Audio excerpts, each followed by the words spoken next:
And would you believe that I've been on radio and television now for 100 years, and I've never mentioned my name ever once. Never once. And I suppose it was something like that. When I was working on Radio Luxembourg, we had a disc jockey there who was quite well known, and I counted, he had a 15-minute show, and I counted how many times he mentioned his name, and he mentioned it 32 times in 15 minutes, right? Now, I've never mentioned it once in 100 years, because if people don't know who I am, hard luck. And they're doing me a favour anyway. So you've mentioned your name. That, to me, would be anathema. My name is Robert De Niro.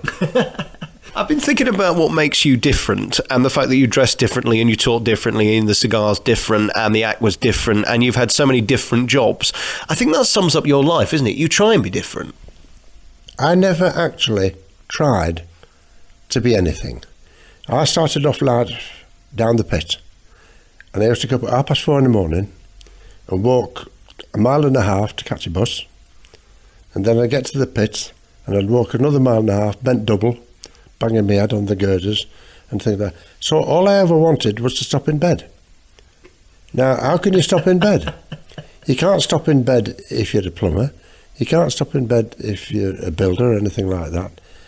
And so the only thing I found you could stop in bed was to run a disco or a dance hall or something like that, because at least you could stop in bed till 12 o'clock, right? And that by starts, that stoated me down to the ground. And then I turned it into a bit of fun, and I thought, stopping in bed is terrific. What else is there? And I thought, I know, a bit of fun. So I had a bit of fun at nobody's expense. Never did any harm to anybody in my life, but stopping in bed, because when you come to think, since I've been working in hospitals as a volunteer, the number of people that get brought in between daybreak and about 12 o'clock lunchtime on trolleys is amazing, and they've all done themselves in somehow. So if I stop in bed, I've missed all that. Missed it all. It's all gone. So if we learn nothing else from this interview, the longer you sleep and the more you stay in bed, the less chance of anything happening or going wrong. If you can get away with it. A lot of people can't get away with it. A lot of people like to do that, but they can't get away with it. I was lucky insofar as I got away with it, and people were sorry for me anyway, because who wants to be me? Nobody wants to be me at all. Not really. They'd like to have what I have, but they don't want to pay the price of being me. You see, what's interesting about you, you're incredibly modest and you like putting yourself down, and you live quite a modest life, although it's quite a showbiz surrounding. We're here in your home today, which looks over a beautiful park, and you've got the things around you. You've never wanted to be part of the London set and the showbiz hedonistic people that go out doing drugs and getting in all the papers, have you really? That was a lifestyle that never really appealed to me. I've got a place in London, in the posh part. In Exeter, I've got 5 places that I go to, from Scottish Highlands right down to Bournemouth and things like that. And people say, them 5 places, don't they cost you a lot? And I say, all 5 of them put together is cheaper than one wife. And they say, oh, don't remind me, Jim. Oh, do not remind me, you see. So it's all a bit of fun, it's all the nonsense. Are you happy? I think that's the question that a lot of people have about you. We saw you on that Louis Theroux thing, and you're curious. There's no question that you have an odd life and deliberately play up to it, in my opinion. Have you enjoyed your life, and are you enjoying your life? 1,000%, because I never really wanted to be anything. I never really wanted to do anything. As a volunteer porter at Leeds Infirmary, I never ever wanted to be a doctor, because I couldn't have the time or the inclination to study, and then only know a lot about one facet of society, right? But yet, because I've been nearly 50 years at the sharp end of hospitals, obviously I've picked up a lot. And only last week, as I'm speaking to you, did I deliver my first medical lecture at the Royal College of Medicine in London, and it was a full house. And they didn't. They come from all over the world, these people. What were you talking about? Well, the title of the lecture was, "Don't worry, radiation is good for you." And I know nothing at all about radiation.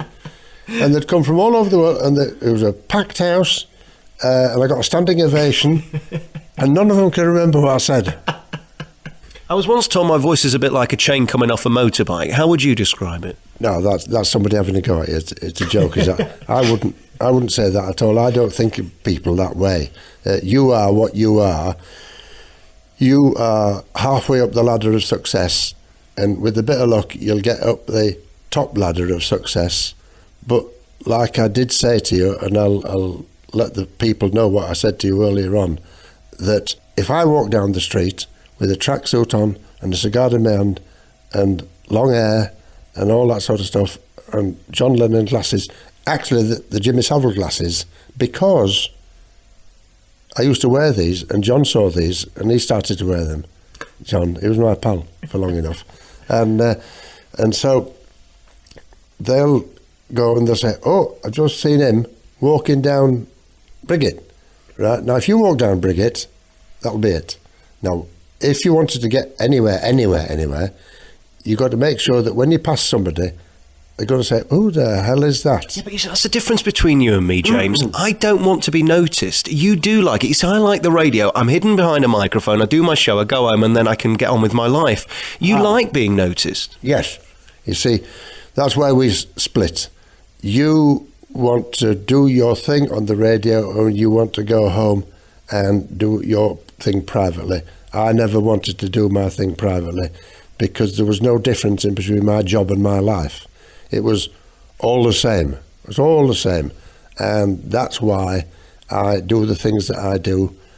For instance, I own the National Spinal Injury Centre at Stoke Mandeville, which I built.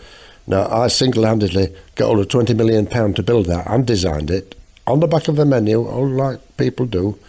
And you learn things, you are things, but I don't change once I walk in there, or once I walk into the LGI. I don't change. I am me for no reason other than I quite enjoy being me, and it's good fun, and that's the name of the game, good fun. But you run the risk of being normal. Now, if you run the risk of being normal, you'll get normal wages and a normal lifestyle.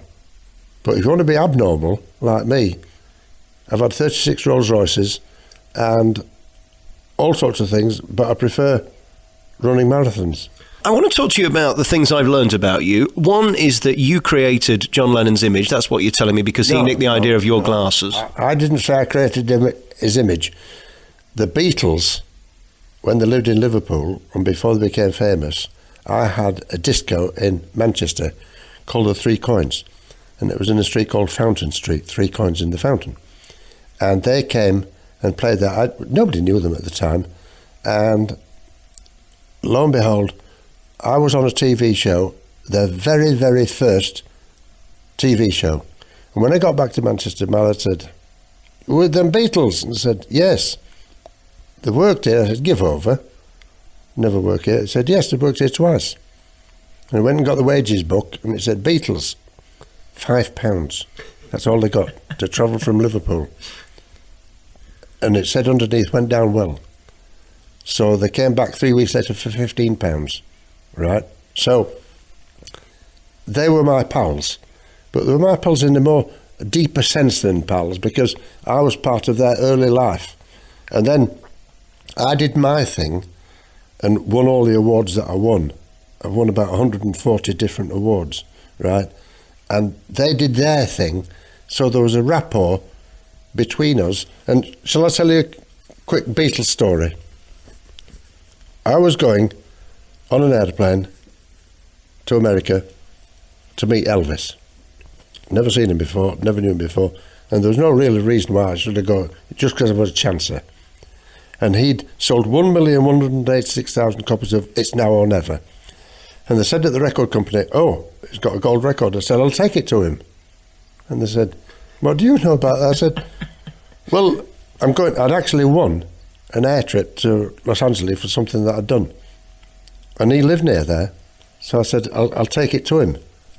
And I managed to get hold of a telephone number where somebody who knows Elvis in his business might know where he was. That's all I had, just a scrap of paper. And on the same plane that I got on, by an amazing fluke, were the Beatles. They were going to America. And Cilla Black. It wasn't. Yeah, it was Cilla Black, because she was the cloakroom girl at the disco, the Cavern. And so we all had this great meeting down at London Airport. So we're flying away, and it was one of them boring periods. And John comes and sits down and says, "All right, King Solomon, what are we doing wrong?" Which was something to say, because, I mean, they were top of the world, you know. And I said, he said, "Oh, come on, what are we doing wrong?" I said, "Well, John, you're flying 3,000 miles to work. And I'm going to see a fella called Elvis who lives in America, and he doesn't even go there. You can get Elvis out of the sunshine and this and the other. His records, yes. And you can check out the Beatles never toured again. Individually, they did, because Paul liked touring, right?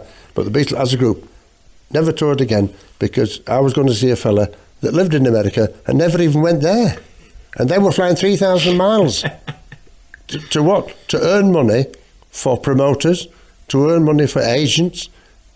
But what were they doing for themselves, except travelling 3,000 miles? So the next set of questions I have to ask you is, does it ever become normal when someone like Paul McCartney or John Lennon knows you and wants to talk to you, and before you've even said anything, they're curious about you? Well, I don't know whether they're curious or not. I think they might want to know something in relation. I mean, John came and sat with me because he wanted to know if I could suss out and diagnose what they might be doing wrong. Because he was sat on a plane for 7 hours or whatever it is, travelling 3,000 miles, and he couldn't work out why he was doing that.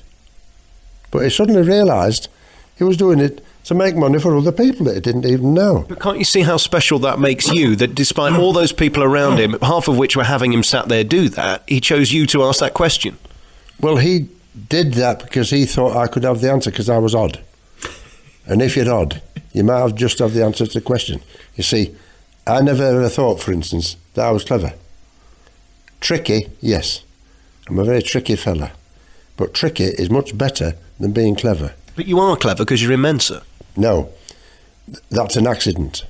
That's an accident. And if you are clever, you can slip up because you're clever. But if you're tricky, you don't slip up. You never slip up if you're tricky. No, because you're tricky. Because you can get out of it. Yes, if something comes in front of you, whoa, can you get out of it? Because you're tricky. You can skate round it. We're back with Sir Jimmy Savile on The Big Show, talking to the man who really mastered show business and understands the business of show seemingly more than anyone else. Because that's the point, isn't it? It is a business. Yes, it is a business, but it is a good business. It's a lovely business, and it's a business that promotes and sells pleasure. So there's no reason why all that pleasure cannot enter your own life. The only reason where show business is not a pleasure is when people forget what it is. It's a pleasurable business. It's a fun business. It's not, you're not Einstein or anything like that, and you don't want a Nobel Peace Prize. You have a good time. And if you have a good time, that is addictive, and that's communicative, and other people have a good time, so you all have a good time. It's a good time business. Why do people in management these days take it so much more seriously and accountants get involved? I mean, it's not so much fun anymore, is it? It's more of accountants making money out of you. Well, what happens is that everybody wants a piece of the action. And so today, as I'm speaking to you, everybody, if you've got £1 in your pocket, somebody somewhere wants it. And they will come up with all sorts of reasons why you should give them £1 out of your pocket. It could be your last pound. They don't care about that. But they want your money. Now, that is a feature today. It wasn't like that 60 years ago, but it is today. So the whole world changes. And every time I get up in the morning, I almost tend to forget what happened yesterday, but I know that today is a new day, there's new strokes for new folks, and they're all going to come and try and cop for a few quid off me, and they've got no chance at all, because if I was a ghost, I wouldn't even give them a fright, you see. What's your life about now? Because the show business days have passed. You're not doing primetime BBC One anymore. 18 million people in your heyday loved you week in and week out. As you sit here, as I'm looking at you now, how do you fill your days? What do you do with your time to bring that happiness? Wonderful, wonderful. First of all, I'm a rare breed insofar as I'm a single fella, and which is why when people say, "Them 5 places you've got to live in, aren't they expensive?" And I said, not as expensive as a wife. Now, it's a bit cynical, is that? But my game was not to have one wife, to have 1,000. Now, 1,000 wives, it makes your hair go white. Did you know that? and it keeps you slim. And you get people chasing you and looking for you and want to chin you and all that sort of stuff. But all there was an oil drip, and that's where you were yesterday, and you've gone. Right. Are you saying you were a stud muffin? No, I don't even know what that is. But all I know is that most people want one wife. I quite fancied having 1,000, like King Solomon. It was terrific. I think them sheikhs of old, where they had the harems and all that. Why couldn't you find one special person? Did you ever dream of that, or did it never matter? Yeah, I tried every day. And then by 5 o'clock I found that wasn't the special person, but I might find her tomorrow. And it was, in fact, my case comes up on Thursday. How hedonistic was your life? What's how showbiz, how fun was it? I don't want to be too graphic, but I mean, you were in a line of business where a lot of people knew you. In the clubs, you were a sex symbol. Was it good being Jimmy Savile? I have been other people. When I worked down the pit, for instance, and I got 74 pence a week down there, 13 and 9 pence in old money I got. And I was somebody else then, because I didn't know that this world existed. It didn't exist because there was something on called a war, and that really alters life for everybody. And I went through 6 years of World War II.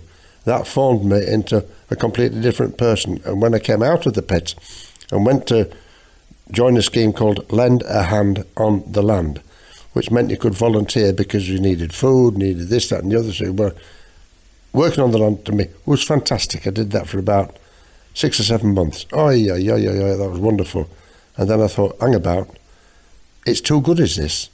Sunshine, girls working in the fields with us, and all. You could always dodge behind a haystack, and all wonderful things. And I thought, no, the clock of life is ticking away, and I think I need a few quid somehow.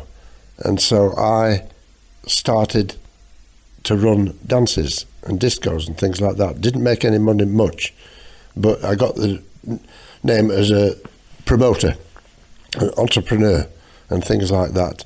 And I played records as well, which was not done before. And I had a pal that invented things. He invented a record player with an electric motor, so he didn't have to wind it up. And the speaker that I had on this particular machine was 2.5 inches. That was all. Now look at the speakers today on concerts. Mine was 2.5 inches. But I ran dances. My first dance I ran here in Leeds. And I wrote some tickets out and it says, Grand Record Dance, 1 shilling. And 12 people turned up. I want to talk about your DJ days more in a moment. I just want to go back to the war days, because you told me an incredible story before we started taping about, again, your knowledge and your ability to read. That was something that was unique around the people that you lived with, and it came in very, very useful for some of the worst reasons. Well, when I was about 12, 13, still at school, I went to what was known locally as the Poor Children's School, because all our people were either in orphanages or homes or whatever. If you didn't have any money, that was technically they were called elementary schools. There aren't any now, but they were known locally as Poor Children's School. And I could read, sure, that's fair dues. And during the war, telegrams were delivered to houses. And if a telegram got delivered to a house, it meant bad news, because somebody had always been missing in action or something like that.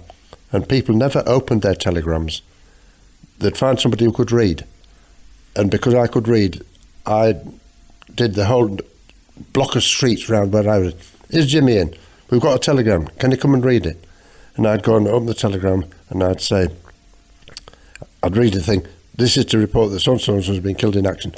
And before me, the entire family had collapsed. And I used to put the telegram on the table, get up and walk out and wait for the next one. So that's why going through 6 years of World War II was very formative. You didn't know you were being formed because you didn't know anything else. All you knew is you weren't going to sleep all night because an air raid siren would start and you'd get them and you'd go down in the basement. I could never understand why we actually went down in the basement, because if a bomb dropped, the house would drop on top of you, you see. But for some reason, everybody run down to the basement. And I thought that was very strange. And I suppose that was one of the first times I started to question what by then was law, which was your parents. Your parents were law, and they said, hey, everybody downstairs. And it was more than my life was worth to say, why do we go downstairs? Why not go upstairs and fall on top of the house instead of the house falling on top of us? You know, the emotional baggage of reading those letters and passing on that information, did that stay with you, or were you able to somehow decompartmentalise it and put it aside? No, there was no emotion at all. I didn't know what dead was. I didn't know what the war was. We knew there was something called a war, but we didn't know what it was for. We didn't know anything about it. It was a war, and all of a sudden there was something called rationing, and there was ration books. We hadn't the faintest idea why any of that was about, but it was. And you just got used to it, that's all. And it was only when you grew up, and you grew older, that you realised what a war was, which was stupidity, and it's somebody somewhere had got power, and they were called politicians, and they went a bridge too far, and then they got other politicians to say, we must declare war on these politicians, right? Very strange, very odd, and not for me. Coming back next, we're going to talk about your mum and dad. I know your mum was incredibly important in your life and still is. We'll do that after we take another piece of music. Who do you still love listening to now, all these years later after you played them on the radio? I've got a very wide taste, which means I've got no taste. And I just turn the radio on, and whatever that'll do for me. It doesn't matter whether it's a serious subject or a non-serious subject. I'll have a little listen, and after a few minutes, that's enough for me. And I'm off down the road. Training for the next marathon. You're no good for me. I need loyal listeners. Yeah, well, you'll get whatever you want, and not only will you get whatever you want, you'll also get whatever you deserve. We're back with Sir Jimmy Savile, talking to him about his life and his remarkable career. I want to talk about mum and dad, because your mum, the Duchess, was so important in your life, and we really got to learn about that with that Louis Theroux documentary. It was a big part of it. Do you think they misled us as to what was going on there? Because you still have items of clothing, for example, and some people found that strange. Well, strange to them, not strange to me. Everybody that is listening to this programme, hundreds of millions of people, will have photographs of departed relatives, departed friends, pictures of their loved ones.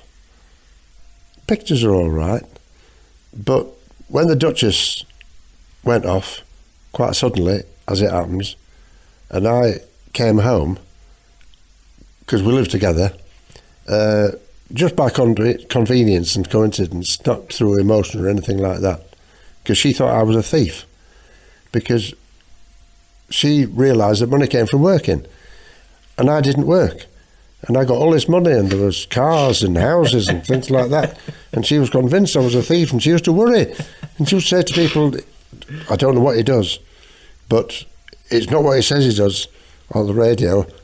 I think he's a thief, you know, and I've told him to be careful every time he leaves the house. And so for me, why keep a photograph, which of course I've got, but why not keep the clothes, or not all the clothes, but dresses and things like that she wore when I would take her somewhere, because I quite enjoyed taking her to places, because I was the youngest of 7.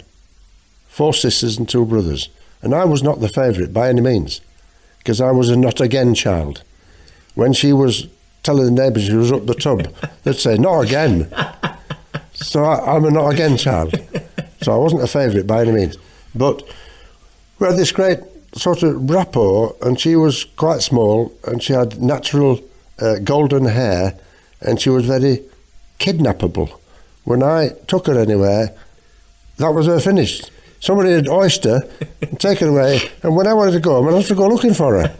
You see, and it was a great sort of relationship. She never trusted me because she thought I was going to get nicked, finish up, banged up in the pokey, and she was good fun to have around, but she was 100% naive. She'd had 7 kids. She didn't even know where babies come from. She had the faintest idea.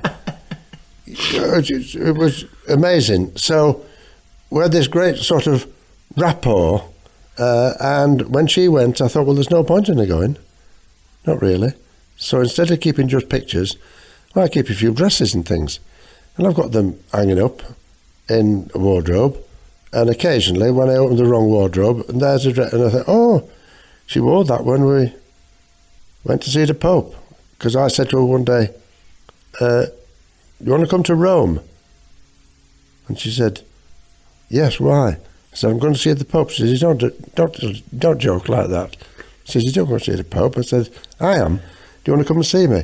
Don't be silly. And when we got to Rome, she was convinced that we were in Jersey because she'd had a glass of wine on the plane and cigar and said, it's Jersey.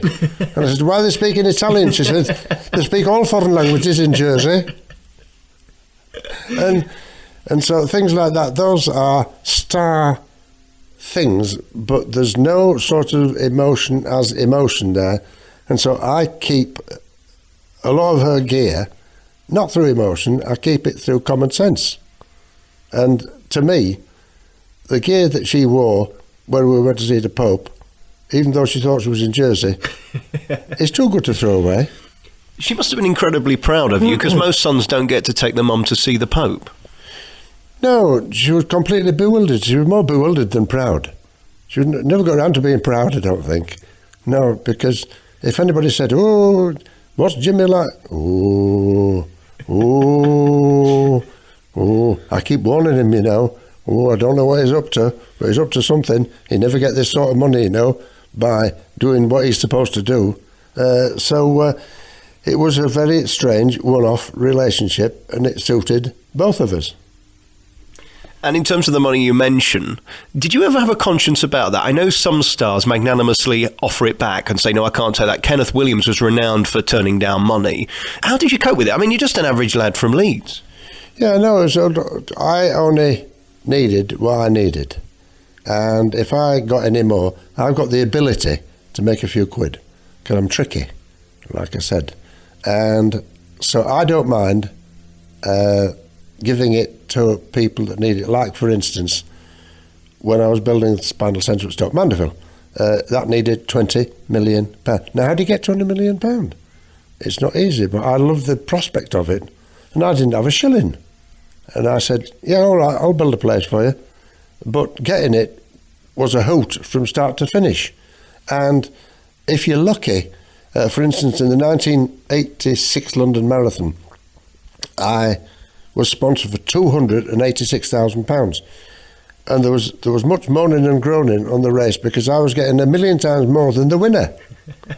Because I suddenly realised that coming last, you get far more money than coming first. Far more. And there's a lot less hassle. Because if you come first, you've got to train like a good one. But if you come last, all you've got to do... And what I used to do with the marathons, and this, you know, for somebody like you, it's an example of having a laugh, having a good time. I would set off the marathon with a big cigar in my mouth, right? And I'd charge off down the road, and people say, oh, this is Jimmy, look, oh, he's got a cigar in his mouth. And about 200 yards down the road, I'd take it out, and one of my minders would be standing by the roadside, and I'd give it to him, right? And then I'd go and do 26 miles, and he would come about 300 yards from the finish, light the cigar, because he could hear me coming, because the people shouting and carrying on.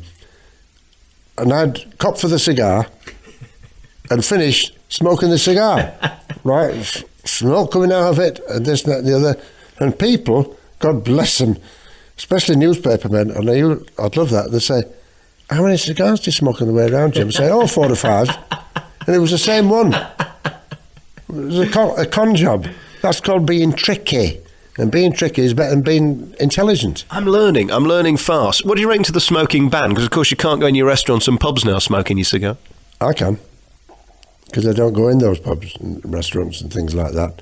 And anyway, nobody takes advantage of an 84-year-old pensioner who limps a bit. I limp on purpose. And I bend over a bit on purpose. And I hang on to backs of chairs on the side of the post, sod. We're back with our remaining moments with Sir Jimmy Savile, the man who changed telly in many ways, but it seems to me would rather have been a sporting star. It's always kind of knocked you because you love sport, don't you? It's the last thing I ever wanted to be. The last thing I ever wanted to be was a sporting star. Because a sporting star, you had to train properly, you had to do properly, and you had to be a mentality. Me, I was a good fun person. I loved it. And when you're into it for fun, it's amazing because that's addictive and it's also communicative and it's infectious. So I was having fun and I was letting other people have fun, and companies would say to me, will you sponsor our product? Not because I liked their product, it's just that I was a fun person and I didn't take liberties and you know, I wasn't sticking white powder up my nose or anything silly like that. And so I would get jobs. For instance, I did mention that on the 1986 London Marathon, I was sponsored for £286,000, which was far more than the winner got. Who wants to be a winner when you can get loot like that for just having a good nobble? And giving a cigar away at 200 yards and getting it back 300 yards from the finish and all that sort of stuff. And the following year, somebody came and said, we'd like to, what do you want? So I said, have you got any cars? And they said, what do you want? I said, a Lamborghini. So they gave me a new Lamborghini. Now, you go to any of your sports stars, has anybody ever given you a Lamborghini? They said, bloody haven't, no. They said, well, how come he got one? Oh, well, he's him. He's different. Did you ever find a resentment in show business that you have this power, the power of the public to get the money, the power of your celebrity to get the endorsements? Let's go back, let's say 20 years. They think I'm odd. That's all they think. They said, well, we can't sort of put a rule to him or anything because he's odd. And if you're odd, you're odd. I'm quite used to being odd. In fact, I actually think myself that I'm odd. And it's something that if you are, you are. And you can't suddenly not be odd. You're just odd, period. What are you most proud of? You've done so many things in your life, aside from your charity stuff, actually, because that's the most honourable thing you do, and you do it so brilliantly. I don't think there's anybody in show business raises more money and gives more money away than yourself. Professionally, what are you most proud of? Waking up this morning. Simple, sensible, honest, but I think that waking up this morning was one of the star parts of my life. And this morning I woke up, let me think, I was on my own, and that is tremendous. How often do you wake up in the morning and have to check to see whether there is somebody on the other side? Well, not very often because what happens, I'm a pushover, and if somebody comes and knocks on the door and says, I've lost my keys to go in, I'll say, step this way. And they say, I thought you'd say that. It's not my fault. I can't help it. I'm a single fella. Well, there's nothing wrong with it. You haven't broken any laws, have you? None whatsoever. And if I do, well, I'll stand for that as well. You talk about waking up in the morning. What about not waking up in the morning and being back with your mum? Do you think about that? No, she'll have gone to heaven. I mean, I've lost my life a few times, one way and another, believe me. But I'm not quite sure. The religious department at BBC once asked me if I'd write a book. So I said, yes, all right then. So I wrote a book, and the fences there, but we called the book God'll Fix It, right? And it sold for over nearly 40 years, through Mowbray's, the religious publishers, and it's an odd book, but very palatable, which is why it sold for all those years. And the last page is that question that you just asked me about not waking up. And if I arrive at the gates of heaven and St. Peter says, "You've been a very tricky man, you can't come in here," I'll break his thumbs, because I'm qualified to do that, because I earned a living being a wrestler. And I've never had a problem yet with anybody whose thumbs I've broke. You talk about that, though, as if there's reasons for you going downstairs. Do you have a conscience about that? Is there stuff you've done that you think will deny you access to the big man? No. I never brought any harm to anybody. I've never bad-mouthed anybody. It sounds a bit yucky, but it's my nature, it's my lifestyle, and I never thought there was a profit in being bad. There might be a profit for a few days, a few weeks, even a few years, but sooner or later you get your comeuppance. And so the best thing to do, I mean, I know a million bad people. I know them, but I've no desire to be one, only because it's not my nature. If it's not your nature, then you're not, holier than thou or gooder than thou. It's just not your nature, full stop. And what about your legacy? Will it be the charity stuff we talk about more than Jim will fix it? Because that's the thing we immediately associate with you. I ain't going. It's too good here. I am probably the only person that you ever will speak to that had a death certificate written out when I was 2 years old. But when I was 2 years old, something was wrong with me. And so in those days, they went with the doctor, but doctors didn't have cars. They had to walk with the bag in their hand. And the doctor came around, took one look at me and said, "Right, that's it," and wrote out a death certificate, left it on the sideboard in the bedroom. But I didn't die. So the next morning, the Duchess got 2 pence, which was a phone call in those days. I took the phone call and phoned the doctor and said, "He's still alive." "Oh," says the doctor, "I'll come round." So he walked round on his rounds, and he said, "So he is." And he got the death certificate and tore it up. And that was it. So there's not many people who speak to us had a death certificate torn up by the very doctor that wrote the damn thing out. Let me just end by throwing some names at you of the people you've met, because you've met some incredible people, worked with them. Elvis, what was he like? Elvis was fantastic. What a wonderful, wonderful fella. He really was. He was a bit like myself insofar as all he wanted was a good time. That's why he never went anywhere. He wanted the sunshine, he wanted his pals, he wanted to do his karate, and he wanted to do this, that and the other, and he'd make a record, he'd make $1 million out of a record, so he didn't feel he had to go. He was a marvellous guy. I was with him in LA, and we were in a car showroom, and he said, "Come and look at my new car." And so we went, there's this marvellous drop-head Cadillac, and I'm saying, "Oh, that's terrific," and this, that and the other was in the window. And there was a man and a woman looking through the window, and they see Elvis. They didn't know who I was from a dog's dinner, but they see Elvis and went, "Oh, Elvis, oh," and he looked at it, and he was shy, and that was what made him devastating, because he was shy. And he went, and he beckoned them in, and he said, "Hello." I said, "Oh," Elvis said, and the other, he said, "Do you like my new car?" And they said, "Yeah." And he said to the fella, he says, "Have you got another one?" And he says, "Not the same colour, sir." And he said, "Well, that's it." And he said, "That's yours." And they gave him the exact car by a different colour. And with somebody that's got a style like that, I mean, he was a tremendous good. Who else do you want to know about? Sinatra. Did you meet him? Frank. Yes, Frank. It was a completely different world, because that was the world, with respect, of villainry. Now, Frank wasn't a villain, but because he was an enormous star, the villains, easy to understand, call them Mafia.